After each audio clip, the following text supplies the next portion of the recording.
ठीक है, चलो अब बात नहीं करें आप लोग। तो हम लोग चैप्टर कौन सा पढ़ रहे थे? Sexual reproduction in flowering plant, जिस अब तक आपके 2 लेक्चर कंप्लीट हो गए। नाउ तीसरा लेक्चर अब हम लोग शुरू करेंगे। तो लास्ट क्लास में हमने एंथर की वॉल के बारे में डिस्कस किया था, एपिडर्मिस, एंडोथीशियम, मिडल लेयर और टेपिडम लेयर के बारे में बात किया था। अब एक काम करते और हम लोग उसकी माइक्रोस्पोरेंजिया के अंदर चलते।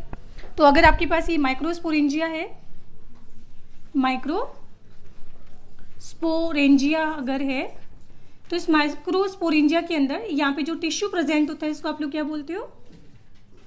क्योंकि ये टिश्यू आगे जाके क्या जनरेट करेगा? स्पोर जनरेट करेगा, दैट्स वाई इसको बोलते क्या है? Sporogenous tissue. तो this is a sporogenous tissue. और ये स्पोरोजिनस टिश्यू कैसा होगा? डिप्लॉयड होगा कि हैप्लॉयड होगा? तो कॉमन सेंस की बात है बेटा, जो टेरिडोफाइटा होते हैं, जिम्नोस्पर्म होते हैं और एंजियोस्पर्म होते हैं, इनकी जो मेन प्लांट बॉडी होती है वो कैसी होती है? डिप्लॉयड होती है ना। तो स्पोरोजिनस टिश्यू आपको कैसा दिखाई देगा? ये डिप्लॉयड दिखाई देगा। अब यही समय आने पर स्पोरोजिनस टिश्यू जो होगा वो मॉडिफाइड हो जाएगा किसमें? है, अब ये बन जाएगा मदर सेल, है ना, ये मम्मी बन जाएगी अब। ठीक है, तो अब आगे जाके ये क्या बनाएगा?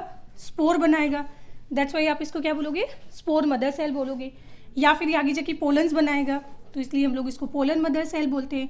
या फिर आगे जाके ये माइक्रोस्पोर बनाता है, तो शायद हम लोग तो इसको हम लोग और क्या बोलते हैं? माइक्रोस्पोर मदर सेल बोलते हैं। तो बताइए यहाँ पे हुआ क्या डिवीजन? माइटोसिस की मियोसिस? है, कुछ नहीं हुआ बेटा, यहाँ पे ये मॉडिफाइड हुआ है। तो स्पोरोजिनस टिश्यू जो है वो मॉडिफाइड हो गया किसमें? यहाँ पे स्पोर मदर सेल के अंदर, राइट। अच्छा, प्लॉइडी क्या होगी यहाँ पे? है ना, तो मॉडिफिकेशन में प्लॉइडी चेंज नहीं होती है, सेल 2n की 2n ही रहेगी, राइट। अब आप लोग जानते हो कि जो मदर सेल होती है उसमें क्या होता है? फर्दर मियोसिस होगा। तो अब इसमें मियोसिस होने से बनेगा क्या? यहाँ पे बनेगा पोलन ग्रेन, जिनको हम लोग और क्या बोलते हैं? और बोलते हैं माइक्रोस्पोर। अब यहाँ पे इसकी प्लॉइडी क्या हो जाएगी? n हो जाएगी। तो फाइनली अगर हम एनिमल के बारे में अगर पढ़े तो आपकी बॉडी के अंदर मियोसिस कब होता है? जब एग और स्पर्म बनता है, मतलब गैमेट्स बनाते वक्त क्या होता है? मियोसिस होता है। तो ध्यान रखना, एनिमल के अंदर आपको जो मियोसिस मिलेगा that is the gametic meiosis. पर प्लांट के अंदर मियोसिस से कभी गैमेट्स नहीं बनते। प्लांट के अंदर देखो मियोसिस से क्या बन रहा है? स्पोर बन रहा है। तो इस तरह की मियोसिस को हम क्या बोलते हैं? Sporic meiosis. तो ध्यान रखना, यहाँ पे कौन सा डिवीजन हुआ है? यहाँ पे हुआ कौन सा? Sporic meiosis. Sporic meiosis. और स्पोरिक मियोसिस होना एक प्लांट की यूनिक फीचर होता है, राइट। अच्छा, फिर इसके बाद ये जो पोलन ग्रेन बनेगा जो आपको कैसा दिखाई दे रहा है? हैप्लॉइड दिखाई दे रहा है। अब इसमें फर्दर होगा माइटोटिक डिवीजन, और माइटोटिक डिवीजन होने से एक तो बनेगा यहाँ पे वेजिटेटिव सेल और दूसरा नाम होगा यहाँ पे जनरेटिव सेल। दोनों की प्लॉइडी क्या होगी बोलो? ये हैप्लॉइड है, तो हैप्लॉइड में माइटोटिक डिवीजन होने से सेल क्या बनेगी वापस? ये भी हैप्लॉइड होगा और ये सेल भी कैसा होगा? हैप्लॉइड होगा। तो यहाँ पे डिवीजन कौन सा होगा? है, यहाँ पे डिवीजन हो रहा है कौन सा? माइटोसिस हो गया। नाम क्या है इसका? जनरेटिव सेल, क्योंकि आगे जाके ये जनरेट करेगा क्या? Male gametes. क्या जनरेट करेगा? Male gametes. तो आगे जाके इसमें से फर्दर यहाँ पे डेवलप होने वाले मेल गैमेट्स। और मेल गैमेट्स को अगर ध्यान से देखो तो क्या दोनों मेल गैमेट्स आपको सेम साइज के दिखाई दे रहे है ना? अगर ध्यान से देखिए तो अमीबा, ये आपको मेल गैमेट्स अमीबॉइड दिखाई दे रहे, अमीबा की तरह। ना इनके पास सीलिया है ना फ्लेजिला है। तो मतलब ये जो मेल गैमेट्स होंगे मोटाइल होंगे कि नॉन मोटाइल होंगे? नॉन मोटाइल होंगे। ये खुद से बेटा ट्रैवल करके फीमेल तक पहुंच नहीं पाते, सो दैट्स वाई इनको कैरी करने के लिए किसकी नीड होती है? पोलन ट्यूब की नीड होती है ना। तो पोलन ट्यूब बनती ही क्यों है? बिकॉज यहाँ पे जो मेल गैमेट्स होते हैं वो कैसे होंगे? नॉन मोटाइल होंगे। तो आप लोग बोलोगे फाइनली यहाँ पे 2 मेल गैमेट्स अमीबॉइड होंगे, नॉन मोटाइल होंगे एंड दोनों अनइक्वल साइज के होंगे, है ना। तो मैं लिख देती हूँ, चलो यहाँ पे 2 unequal and amoeboid male gametes का फॉर्मेशन होगा, ठीक है। तो इस बार यहाँ पे डिवीजन कौन सा हुआ? तो यहाँ पे डिवीजन फिर से वापस क्या होगा? माइटोसिस होगा। और मेल गैमेट्स की प्लॉइडी क्या होगी बोलो? कॉमन सेंस की बात है कि गैमेट्स जो होते हैं वो कैसे होते हैं? हैप्लॉइड होते हैं। कोई परेशानी यहाँ से?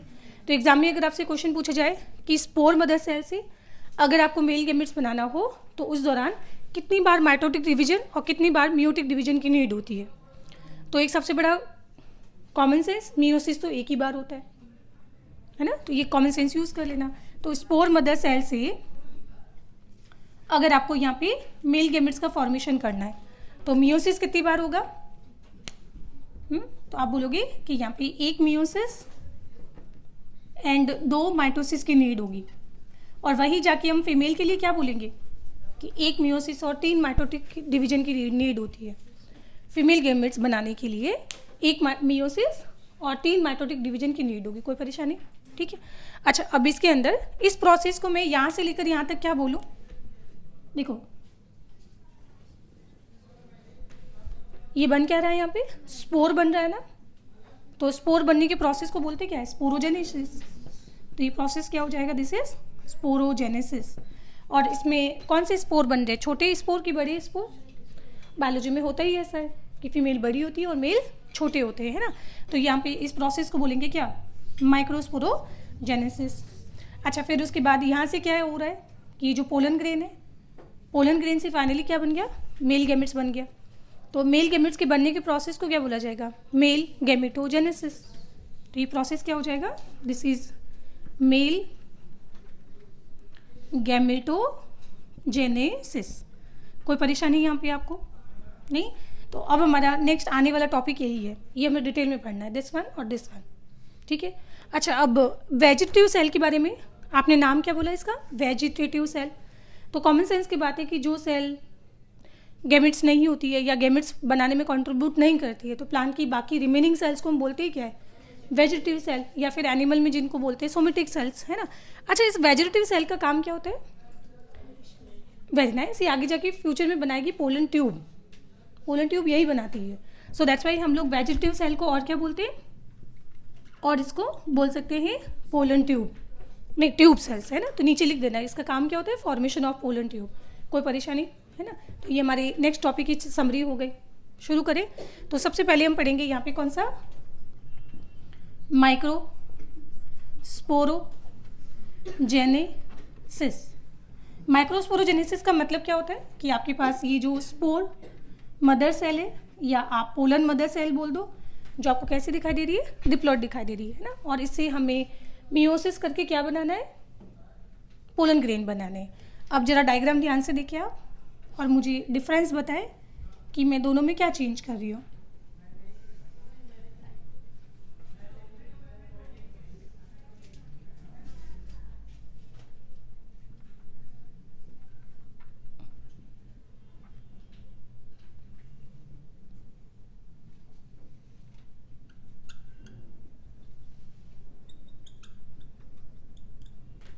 इसमें और इस डायग्राम में क्या डिफरेंस है?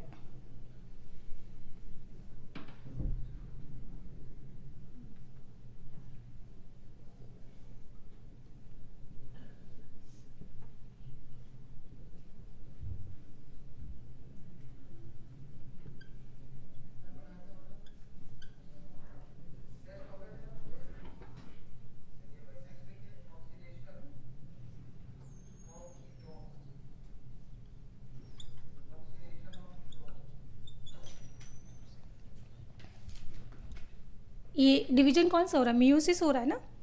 डिवीजन कौन सा है? ये वाला मियोसिस है। और आप लोग जानते हो कि मियोसिस कितनी बार होता है? 2 बार होता है ना। मियोसिस 1 और मियोसिस 2। हाँ, उसी की बात हो रही है। बताइए क्या फ़र्क है दोनों में? आपने क्या देखा कि पहले यहाँ पे न्यूक्लियर डिवीजन हुआ, 2 न्यूक्लियस हो गए, फिर मियोसिस 1 के बाद साइटोकाइनेसिस नहीं हुआ, और फिर से उसमें वापस क्या हुआ? Nuclear division. और जब 4 न्यूक्लियस बन जाते हैं उसके बाद फाइनली क्या होगा? इसमें साइटोकाइनेसिस होता है ना। तो क्या हुआ यहाँ पे? न्यूक्लियर डिवीजन, फिर से न्यूक्लियर डिवीजन, एंड देन क्या हुआ? साइटोकाइनेसिस हुआ। इधर देखिए आप, पहले न्यूक्लियर डिवीजन हुआ, फिर साइटोकाइनेसिस हुआ, 2 सेल बन गए, फिर उसके अंदर मियोसिस 2 होगा, मतलब फिर से वापस न्यूक्लियर डिवीजन होगा, फिर से साइटोकाइनेसिस होगी, है ना। तो यहाँ पे क्या हुआ? दिस इज न्यूक्लियर डिवीजन, फिर साइटोकाइनेसिस, फिर न्यूक्लियर डिवीजन, एंड देन वापस क्या होगा? साइटोकाइनेसिस, है ना। तो अब इसको क्या बोला जाएगा कि 2 न्यूक्लियर डिवीजन एक साथ हो रहे हैं, तो उसको बोलते हैं साइमल्टेनियस टाइप। और इसमें क्या हो रहा है?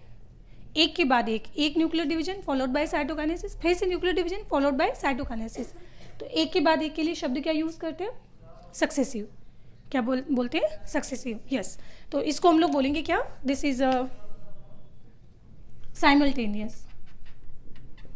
साइमल्टेनियस टाइप हो गया ये वाला, एंड ये आपको देखने को मिलेगा कौन सा? Successive type. Successive type. अब इनमें आपने क्या नोटिस किया है कि फाइनल जो रिजल्ट है वो क्या है? 4 पोलन ग्रेन बन रहे हैं, तो उसको बोलते हैं पोलन टेट्राड। टेट्राड मतलब 4, है ना? तो इसके अंदर पोलन कितने हैं? आपको 4 दिखाई दे रहे हैं। तो ये फाइनली बनता है पोलन टेट्राड, और ये भी बनता है पोलन टेट्राड। और पोलन टेट्राड में आपने क्या नोटिस किया कि यहाँ पे जो पोलन टेट्राड है 2 सिर्फ और 2 सिर्फ, मतलब लेटरली अरेंज्ड है, 2 इधर और 2 इधर, है ना? तो इसको बोलते हैं आइसो बाइलेटरल। क्या बोलेंगे इसको? आइसो बाइलेटरल, है ना? आइसो बाइलेटरल टाइप है ये वाला। एक ट्रिक बताओ, आपने आइसो बाइलेटरल लीफ कहाँ पढ़ी थी? मोनोकॉट्स में पढ़ी थी। यस। तो इस तरह का ज़्यादातर आपको जो है एग्जाम्पल क्या मिलेगा? एग्जाम्पल मिलेगा यहाँ पे मोस्ट ऑफ मोनोकॉट्स, है ना? तो इसको ऐसे याद रख लेना। तो इधर ये क्या बचा? आपने जैसे कार्बन पढ़ा है, कार्बन के 4 बॉन्ड होते, एक बॉन्ड ऊपर, फिर एक इधर, फिर एक इधर और एक इधर। तो यहाँ पे ये कैसा है? कार्बन के अंदर जो टेट्राहाइड्रल बॉन्ड बनते हैं बिल्कुल वैसा बन रहा है ना? एक इसमें बैक साइड में, आप बोलोगे हमको तो 3 ही दिखाई दे रहे हैं, नहीं, एक इसके बैक साइड में। तो इस पोलन टेट्राड का जो डायग्राम है वो आपको कैसा दिखाई दे रहा है? टेट्राहेड्रल स्ट्रक्चर फॉर्म हो रहा है यहाँ पे। यहाँ तक किसी को परेशानी? तो इसका एग्जाम्पल क्या हो जाएगा? यहाँ पे हो जाएगा most of dicot. Most of dicot हो गया, ठीक है? तो बेसिकली हम लोग यहाँ पे मियोसिस की ही बात करें कि मियोसिस 1 और 2 होने का तरीका क्या है। हो सकता है कि दोनों न्यूक्लियर डिवीजन एक साथ हो जाए, फिर फाइनली हम चलो साइटोकाइनेसिस कर लेंगे, या फिर पहले न्यूक्लियर डिवीजन करो, फिर साइटोकाइनेसिस करो, फिर से वापस न्यूक्लियर डिवीजन, फिर से वापस साइटोकाइनेसिस। बस इतनी सी बात है ना? अच्छा, फिर फाइनली ये क्या बनते? पोलन टेट्राइड बनते। पर पोलन टेट्राइड का स्ट्रक्चर अलग अलग होता है ना? तो अब अगर हम बात करें यहाँ पे टाइप्स ऑफ पोलन टेट्राइड के बारे में, टाइप्स ऑफ पोलन टेट्राइड, तो बताओ कौन कौन सी टाइप अब तक आपने पढ़े? ये तो 2 तो आपको दिख ही रहे हैं ना, एज इट इज लिख दो। तो यहाँ पे आइसो बाइलेटरल हो गया, फिर टेट्राहेड्रल टाइप हो गया। बाकी तीसरा इसमें एक और टाइप होता है, that is the linear. Linear का मतलब होता है 4 जो पोलन ग्रेन बनेंगे वो एक लाइन से होंगे, है ना? तो इसको हो जाएगा लीनियर। एक होता है इसमें टी शेप्ड, मतलब इसके डायग्राम के अंदर आपको टी दिखाई देगा, ये दिखाई दे रहा है बेटा इधर, तो इसमें आपको टी बनती हुई दिखाई देगा। टी कैसे? तो ये टी शेप्ड हो गया, ऐसे अरेंजमेंट हो सकता है इनका, है ना? और फिर उसके बाद एक होता है डेक्यूसेट।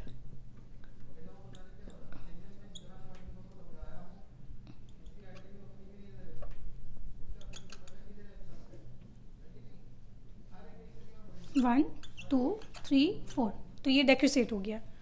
अब एक प्लांट है जो मैं एडिशनल है आपके पास इन्फॉर्मेशन याद करना चाहो तो, एक प्लांट होता है जिसका नाम है एरिस्टोलोकिया एलिगेंस, जिसमें ये आपको 5 तरह का क्या मिलेगा?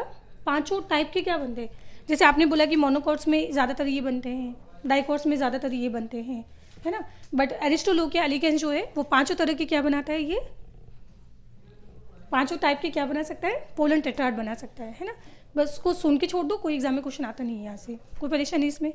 बट आगे जाके जब हम फीमेल की बात करेंगे, है ना, और फीमेल में जब हम मेगास्पोर के बारे में बात करेंगे, तो मेगास्पोर आपने क्लास 12 में पढ़ा होगा कभी, उसमें सिर्फ आपको क्या मिलेगा? Linear arrangement. ठीक है? तो यहाँ पे एक पॉइंट लिख देना इसके नीचे, क्या कि इन मेगा स्पोर टेट्राड आपको देखने को मिलेगा क्या? ओनली लीनियर अरेंजमेंट, ओनली, है ना, लीनियर अरेंजमेंट देखने को मिलेगा। बताइए कोई परेशानी है ना? तो एक हमने अब तक ये पार्ट खत्म कर लिया, कौन सा? माइक्रोस्पोरोजेनेसिस। अब इसके बाद फाइनली बना क्या? माइक्रोस्पोरोजेनेसिस कंप्लीट होने के बाद बन जाता है क्या, पोलन ग्रेन, है ना। तो अब हम पढ़ने वाले हैं क्या, पहले पढ़ते हैं structure of pollen grain. Structure ना, पोलन ग्रेन आपको कैसा दिखाई देता है, एंड पोलन ग्रेन से रिलेटेड और कौन कौन सी इन्फॉर्मेशन एनसीईआरटी में दी हुई है, वो पढ़ने के बाद हम फिर वापस आ जाएंगे कि पोलन ग्रेन से फाइनली मेल गैमेट्स कैसे बनेंगे। ठीक है, लिख लो इसको।